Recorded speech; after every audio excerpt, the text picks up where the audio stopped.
Assalamualaikum warahmatullahi wabarakatuh. Saya Dr. Hardianto Janggi, SMH. Nah, pada kesempatan ini akan menyampaikan materi kuliah, mata kuliah hukum acara pidana, ya.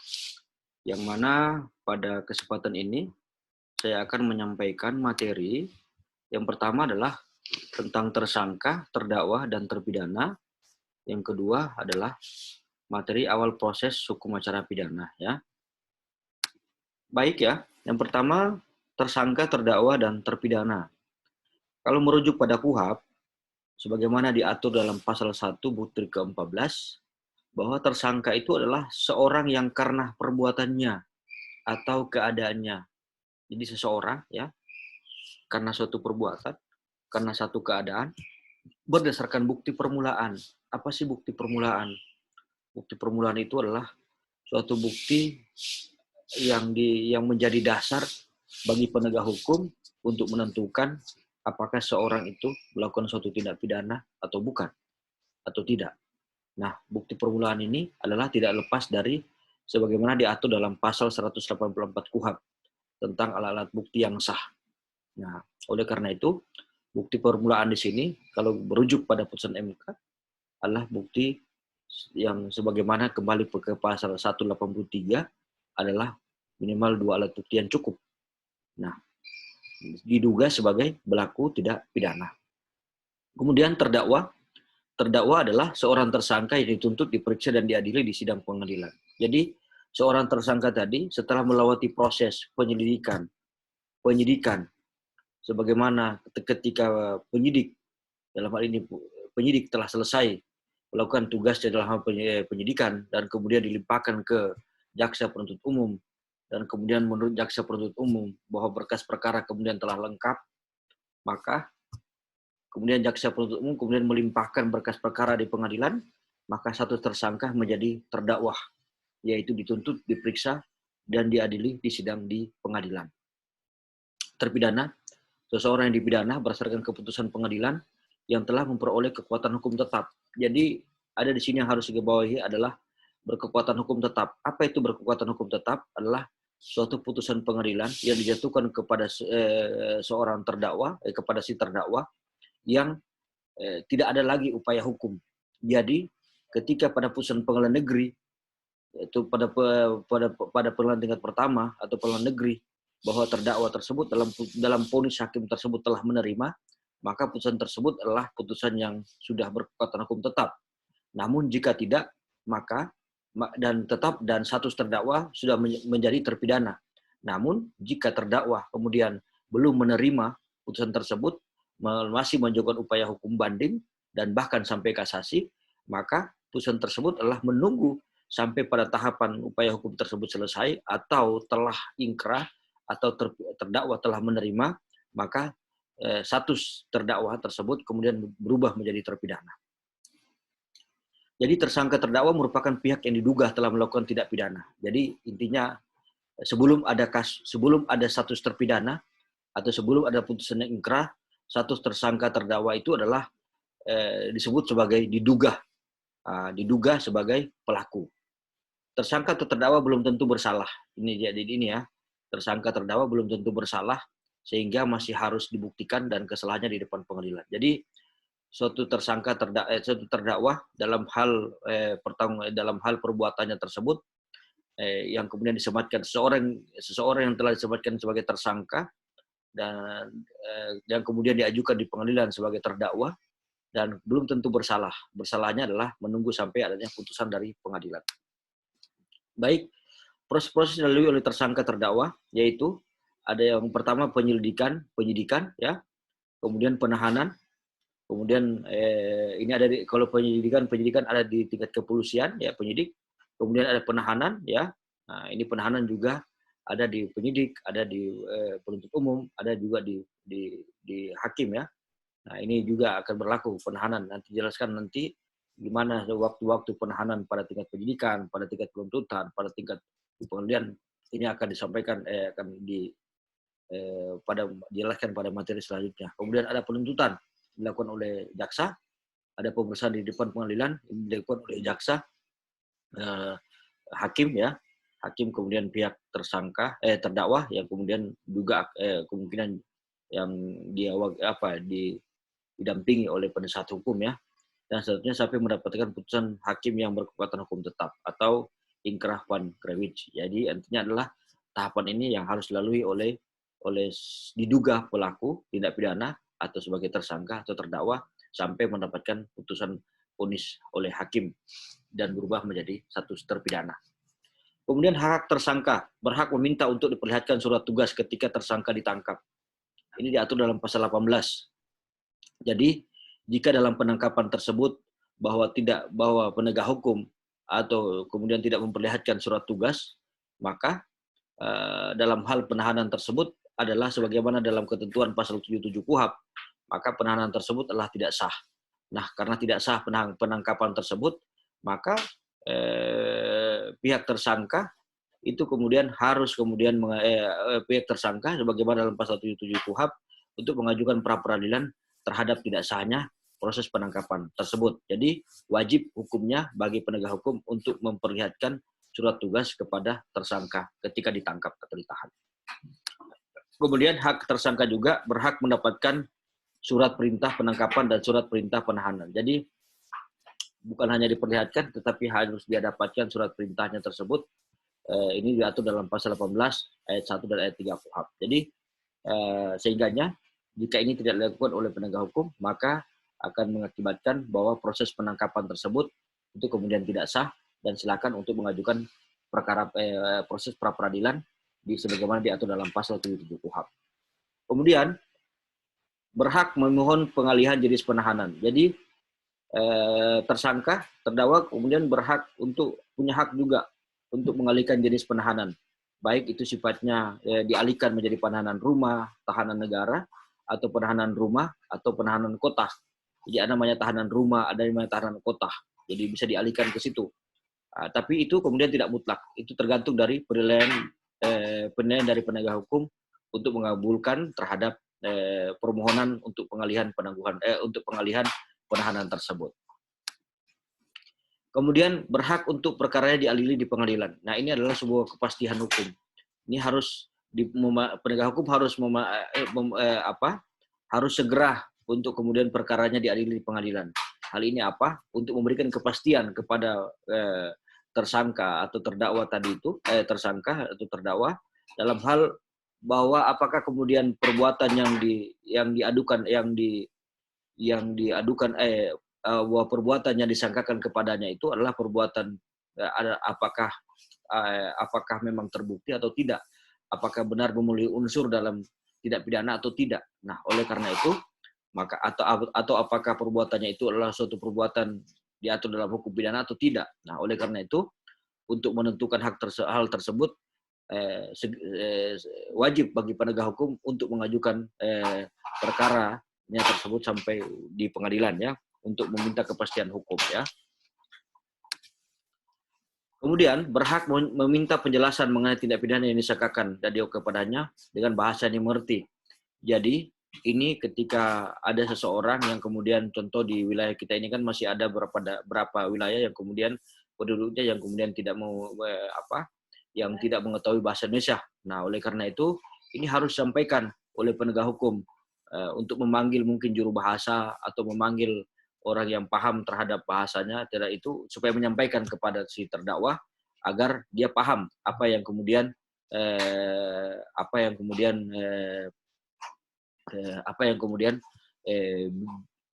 bisa kemudian dia apa yang didakwahkan kepadanya itu sehingga dapat menyusun pembelaannya, atau kemudian apa yang kemudian disangkakan kepadanya itu dalam hal pasal berapa yang kemudian dia dilanggar atau perbuat tidak pidana apa yang kemudian dilanggar sehingganya si tersangka atau si terdakwa tadi wajib dia dapat melakukan pembelaan terhadap pasal yang didakwakan kepadanya, atau dia berhak untuk melakukan pembelaan diri terhadap apa yang dituduhkan kepadanya tersebut ya. Kemudian berhak memberikan keterangan secara bebas di semua tingkatan pemeriksaan dalam proses peradilan. Ini diatur dalam pasal 52 dan pasal 117 KUHP. Bebas adalah tersangka terdakwa berhak memberikan keterangannya tanpa ada tekanan. Jadi bisa saja tersangka terdakwa ini kemudian menyampaikan saya tidak tahu. Saya tidak tahu. Nah, oleh karena itu kemudian tidak boleh ditekan oleh penegak hukum. Karena sifatnya bebas untuk, tapi biasanya itu kalau di proses pemeriksaan di pengadilan, biasanya itu hakim ketika memang dalam fakta-faktanya A, kemudian terdakwanya kemudian membantah bahwa itu bukan A tapi B, maka dia akan mencocokkan lagi dengan hal yang lain. Nah, oleh karena itu di sini adalah bebas yang dalam artian kemudian tidak mengelak dari apa yang dituduhkan ketika memang alat bukti yang lain mendukung bagi dia bahwa dia adalah yang sebagaimana di dalam dakwaan jaksa, bahwa dia adalah melanggar pasal yang kemudian dituduhkan kepadanya. Tapi jika memang dakwaan jaksa kemudian tersebut tidak mendasar bagi terdakwa, dia kemudian wajib untuk membantahnya bahwa saya tidak melakukan hal tersebut. Nah, dia juga bisa mengajukan saksi, dia juga bisa mengajukan dalam hal ini persangkaan atau pembelaan bahwa apa yang dituduhkan oleh jaksa tersebut dia memang tidak melakukannya. Kemudian berhak untuk mendapatkan bantuan hukum. Tersangka terdakwa berhak untuk mendapatkan bantuan hukum.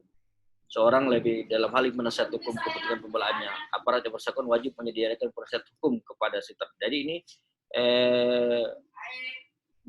bagi tersangka, bagi terdakwa, ini berhak untuk kemudian didampingi oleh penasihat hukum. Apalagi bagi tindak pidana yang ancamannya dituntut minimal 5 tahun penjara.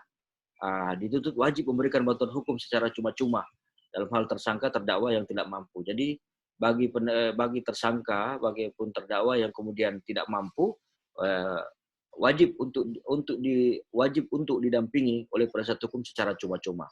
Nah, ini ya, ini diatur dalam pasal 54, pasal 55, pasal 56 dan pasal 114 KUHP. Kemudian berhak mendapatkan kunjungan dari keluarga, dokter pribadi dan rohaniawan. Nah, ini maksudnya agar tersangka yang ditahan tetap masih bisa menjalankan perhatian dari orang-orang tercinta sehingga diharapkan dapat mengurangi beban psikologi, dilaksanakan upaya pemeriksaan kesehatan dan upaya pembinaan rohani, mental. Jadi ini adalah untuk menguatkan diri, menguatkan mental bagi si tersangka terdakwa agar dalam hal menjalani proses hukum tersebut bisa kemudian tetap tegar. Ya, ini haknya untuk kemudian dikunjungi keluarga, dokter, ya, maupun rohaniawan. Ini diatur dalam pasal 58, pasal 61, pasal 63 KUHP ya. Kemudian berhak mengusahakan mengajukan saksi atau orang yang memiliki keahlian khusus. Jadi ini dalam artinya adalah saksi, bisa juga saksi dalam hal contoh dalam peristiwa tersebut adalah orang yang kemudian melihat peristiwa tersebut yang kemudian menguntungkan bahwa benar-benar dia tidak melakukan perbuatan pidana tersebut, dan bisa juga mengajukan saksi ahli, keterangan ahli ya. Keterangan ahli bisa juga diajukan oleh tersangka. Nah atau terdakwa ya. Jadi silahkan bagi tersangka terdakwa ini mengajukan saksi, baik itu saksi yang sifatnya yang mengetahui terhadap perkara tersebut, atau saksi dalam hal ini adalah mengajukan keterangan ahli juga ya. Nah ini ya diatur dalam pasal 65 KUHP. Kemudian hak tersangka berhak mengajukan permohonan penangguhan penahanan. Ini kalau yang tadi adalah pengalihan penahanan, ini adalah penangguhan penahanan. Ini tersangka terdakwa tidak selalu harus ditahan di dalam penjara. Mereka bisa mengajukan permohonan dengan atau tanpa jaminan orang atau jaminan uang untuk tidak ditahan dalam penjara sembari menunggu proses hukumnya selesai. Nah ini ya, ini bisa juga kemudian diajukan oleh tersangka, tetapi ini kemudian adalah kembali lagi pada penegak hukum untuk kemudian menilai apakah proses pengajuannya tersebut adalah dapat dipertimbangkan atau tidak. Karena bisa saja penegak hukum akan mendasar pada hal-hal yang pertama adalah jangan sampai kemudian dia menghilangkan alat bukti, kemudian dia melarikan diri atau melakukan tindak pidana yang baru. Maka oleh karena itu 3 hal tadi juga harus diperhatikan oleh penegak hukum. Dan sampai dalam hal proses penangguhan penahanan tersebut kemudian dikabulkan, maka kemudian terjadi hal-hal itu dalam hal apa namanya, dalam hal melarikan diri atau menghilangkan barang bukti dan kemudian melakukan tindak pidana yang baru. Kemudian berhak untuk diadili di sidang yang terbuka untuk umum. Ini adalah transparan dan masyarakat bisa mengikuti serta mengawasi apa yang terjadi di persidangan. Jadi ketika hakim dalam hal di pengadilan, kemudian dalam hal persidangan tersebut harus kemudian membahasakan bahwa sidang ini adalah terbuka untuk umum. Karena ada sidang yang tidak terbuka untuk umum, yaitu sidang anak atau sidang kasus asusila ya, itu kemudian tidak terbuka untuk umum. Tapi dalam perkara-perkara lainnya, dalam perkara umum ini kemudian hakim harus menyampaikan bahwa sidang ini terbuka untuk umum, agar orang lain bisa kemudian menyaksikan atau menghadiri terhadap proses sidang tersebut. Kemudian berhak mengajukan permohonan pra peradilan. Nah, sebagaimana tadi adalah dalam hal penahanan, tidak hanya penahanan, bahwa hakim kemudian bahwa tersangka terdakwa kemudian berhak untuk mengajukan penahanan. Nah, kalau kita membaca ketentuan pasal 77 KUHP, maka di situ adalah dalam hal penghentian penyidikan. Nah, penghentian penyidikan, kemudian penahanan, penangkapan ya. Nah, ini kemudian setelah ada putusan MK, ya putusan MK dalam putusan tersebut adanya perluasan objek pra peradilan. Nah, tidak hanya pada penghentian penyidikan, tetapi kemudian penetapan tersangka juga bagian dari proses. Ketika penetapan tersangka juga bagian dari menjadi objek pra peradilan. Jadi jadi kalau intinya adalah pasal 77 KUHP ditambah dengan plus putusan MK yang tentang perluasan objek pra peradilan tersebut. Jadi tidak hanya pada penghentian penyidikan, tetapi ditambah lagi dengan objeknya adalah penetapan tersangka, penahanan, penangkapan ya. Nah, ini menjadi objek pra peradilan, sehingganya silahkan bagi tersangka untuk melakukan hal tersebut karena ini adalah dijamin dalam KUHP atau pasal 77 KUHP ya, plus putusan MK ya. Kemudian hak tersangka juga adalah berhak meminta turunan berita acara pemeriksaan. Jadi tersangka ataupun terdakwa berhak meminta turunan berita acara pemeriksaan pada semua tingkat pemeriksaan, baik secara berita acara pemeriksaan, perkara surat dakwaan, termasuk putusan hakim untuk kepentingan pembelaannya. Jadi silakan bagi tersangka atau terdakwa kemudian meminta putusan hakim ketika dalam hal ini setelah divonis bahwa dia akan mengajukan upaya hukum, silakan untuk meminta salinan putusan yang telah diputuskan oleh hakim tersebut. Kemudian mengajukan banding kasasi dan upaya hukum lainnya. Jadi kalau dalam pengadilan tingkat pertama terdakwa kemudian belum menerima terhadap putusan hakim tersebut, maka silakan untuk mengajukan upaya banding.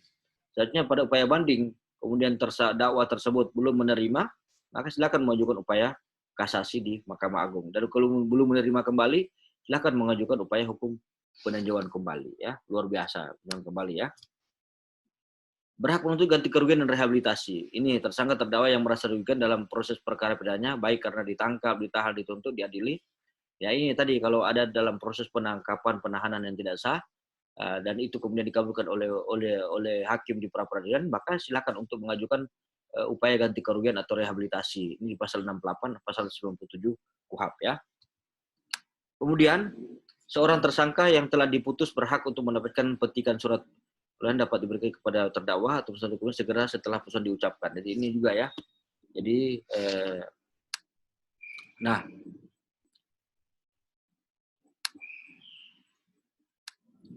Nah, kemudian ya, ini yang kemudian hak-hak bagi tersangka ya, hak-hak bagi tersangka adalah berhak untuk meminta ganti kerugian atau rehabilitasi ya. Nah ini, kemudian hak-hak terpidana ya, hak-hak terpidana adalah ini setelah ada putusan dari hak-hak terpidana. Hak terpidana adalah yang pertama seorang yang telah diputus untuk mendapatkan ketika terdakwa kemudian telah diputus oleh hakim, divonis oleh hakim, maka terdakwa kemudian meminta terhadap salinan putusan tersebut. Jika kemudian dia belum menerima, maka silakan untuk minta putusan selain putusan tersebut dalam hal haknya dia untuk mengajukan upaya hukum. Kemudian hak-hak terpidana, ini hak terpidana ya. Kalau terpidana tadi kan yang telah mempunyai kekuatan hukum tetap terpidana. Nah, kemudian hak terpidana menghubungi dan didampingi pengacara, menghubungi dan meminta kunjungan pihak keluarga, menghubungi menerima kunjungan dokter pribadinya, dan menghubungi meminta kunjungan sanak keluarga. Ini hak terpidana, menghubungi dan meminta kunjungan rohaniawan. Dan ini harus didapatkan oleh terpidana ketika menjalani masa hukumnya di lembaga pemasyarakatan. Ya.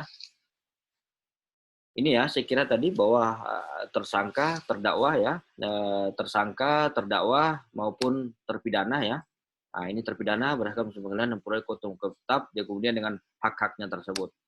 Nah, ini ya, silakan bagi dalam hal ini adalah hak-hak juga yang oleh terpidana ini harus didapatkan ketika dia berada di lembaga pemasyarakatan, sehingga betul-betul dalam proses dan menjalani hukuman di sana dia akan merehab kembali dirinya untuk menjadi orang baik kembali, sehingga hak-hak itu harus kemudian diberikan kepada terpidana, bebas dari tekanan, intimidasi, dan disiksa secara fisik. Jadi tidak lagi penyiksaan fisik sana, tapi adalah merubah perilaku, merubah mental bagi yang menjalani hukuman tersebut agar kembali menjadi hidup normal lagi di masyarakat. Kemudian materi selanjutnya adalah awal proses hukum acara pidana. Kemudian diketahui terjadinya delik. Yang pertama adalah tertangkap tangan karena laporan, karena pengaduan, diketahui sendiri atau bertahun atau cara lain sehingga penyidik mengetahui terjadi delik seperti membaca di surat kabar, mendengar dari radio dan orang yang bercerita dan sebagainya. Jadi ini adalah awal proses diketahui terjadinya delik ya. Yang pertama tertangkap tangan. Kalau menurut pasal 1 butir ke-19, pengertian tertangkap tangan meliputi tertangkap tangan waktu sedang melakukan tindak pidana, tertangkap tangan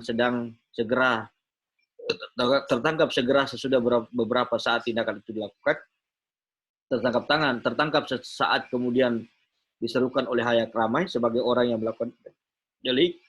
Kemudian yang keempat, tertangkap sesaat kemudian padanya ditemukan benda yang diduga keras telah dilakukan untuk melakukan tindak pidana. Jadi ada 4 hal kategori yang diatur dalam pasal 1 butir 19 KUHP, yaitu tentang tertangkap tangan. Jadi waktu sedang melakukan tindak pidana, sesudah beberapa saat itu dilakukan, kemudian dilakukan oleh halayak ramai yang kemudian menyampaikan orang melakukan delik, atau tertangkap saat kemudian padanya ditemukan benda yang diduga keras telah untuk melakukan tindak pidana. Jadi contoh pisau dan segala macam yang dilakukan untuk membunuh, maka kemudian ditangkap bahwa dia adalah sebagai pelaku tindak pidana, atau dalam hal ini handphone yang kemudian dicuri dan saat kemudian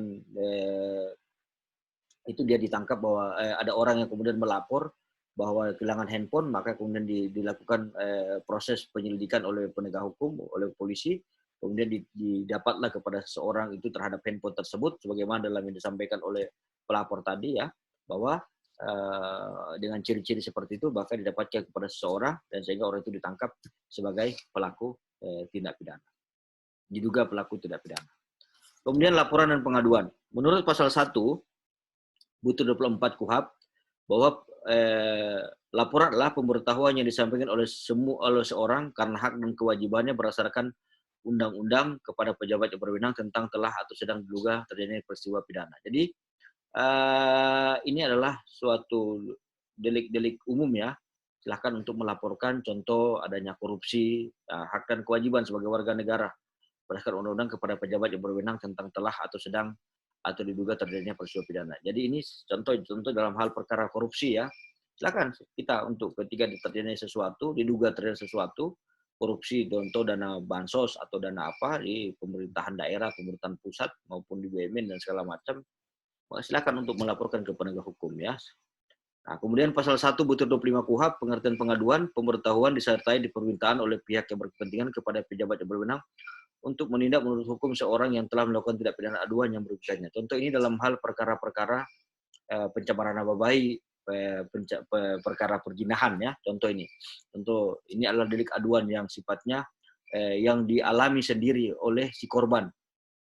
Jadi kalau saya korban pencemaran nama baik, Tidak boleh orang lain yang melaporkannya. Saya sendirilah yang melaporkan. Ini kemudian dikatakan sebagai delik aduan yang absolut, artinya tidak boleh diwakili oleh orang lain. Jadi harus orang yang tersebut sebagai korban yang melaporkan terhadap contoh kasus pencemaran nama baik atau kasus perzinahan tersebut. Nah, ini bedanya antara laporan dan pengaduan. Kalau pengaduan hanya dilakukan oleh orang tertentu saja, disebut dalam undang-undang, laporan dapat dilakukan oleh siapa saja. Jadi tertentu dalam artian adalah korban itu sendiri. Jadi pengaduan dapat ditarik kembali. Jadi kalau ada pengaduan dapat ditarik kembali. Contoh kalau kasus zina. Zina kan itu yang melaporkan, kalau istrinya zina maka suaminya melaporkan. Tetapi ketika kemudian ada kesepakatan antara suami dan istrinya kemudian tersebut, maka suaminya dapat mencabut kembali laporan pengaduannya tersebut. Tapi kalau laporan kemudian nah, oleh karena itu adalah itu kalau pengaduan. Tetapi kalau laporan itu kemudian tidak dapat dicabut kembali karena laporan tersebut jika kemudian ternyata laporannya palsu, maka dapat dituntut melakukan delik laporan palsu. Nah, ini juga pengaduan mempunyai jangka waktu tertentu untuk mengajukan, sedangkan laporan tidak dapat dilakukan setiap waktu. Nah, kalau kita lihat dalam tabel, laporan dalam bentuknya adalah pemberitahuan, pengaduan, pemberitahuan dan permintaan. Delik kalau laporan adalah delik biasa ya. Kalau pengaduan delik aduan, hanya orang yang berkepentingan. Ini tadi contoh tadi adalah korban. Kemudian kalau laporan tidak dapat dicabut. Kalau pengaduan dapat dicabut. Kalau laporan tidak serta-merta sebagai dasar penangkapan. Kalau pengaduan langsung dapat dijadikan sebagai dasar penangkapan. Jadi itu ya. Jadi itu dua materi tadi. Yang pertama tadi soal tersangka, terdakwa, dan terpidana berserta hak-haknya. Yang kedua adalah materinya soal awal proses hukum acara pidana. Baik, sebelum saya akhiri materi ini, saya menyampaikan tugas bagi mahasiswa. Yang pertama adalah soal pertama adalah apakah yang dimaksud dengan tersangka, terdakwa, dan terpidana. Sebutkan 3 hak-hak tersangka, terdakwa, dan diatur dalam pasal berapa ketiga hak-hak tersangka tersebut. Yang kemudian soal yang ketiga adalah apakah yang dimaksud dengan laporan, apakah yang dimaksud dengan pengaduan, apakah yang dimaksud dengan tertangkap tangan. Itu soal ketiga. Dan soal keempat adalah apakah perbedaan antara laporan dan pengaduan. Nah, soal yang kelima pada menit keberapa materi tentang tersangka, terdakwa, dan terpidana pada menit keberapa saya menjelaskan. Kemudian yang kedua kemudian berikut pada menit keberapa saya menjelaskan materi tentang awal proses hukum acara pidana. Itu ya. Jadi itu 5 soal yang kemudian dari materi ini. Silakan cara menjawabnya adalah silakan kalian membuat jawabannya dalam bentuk rekaman video dan silakan diunggah pada jawabannya tersebut adalah direkam dalam bentuk video. Jadi contoh kalian menjawab apa-apa jadi soal tadi, silakan kalian rekam dalam bentuk video. Itu ya. Adapun video tersebut nanti saya sampaikan bagaimana caranya mengirim terhadap tugas tersebut. Baik, itu ya materi kuliah yang sudah saya sempat sampaikan pada hari ini. Mata kuliah hukum acara pidana. Semoga dapat memberi suatu nilai tambah bagi kalian, khususnya bagi mahasiswa Fakultas Hukum Universitas Muslim Indonesia. Saya akhiri. Wabillahi taufiq wal hidayah. Wassalamualaikum warahmatullahi wabarakatuh.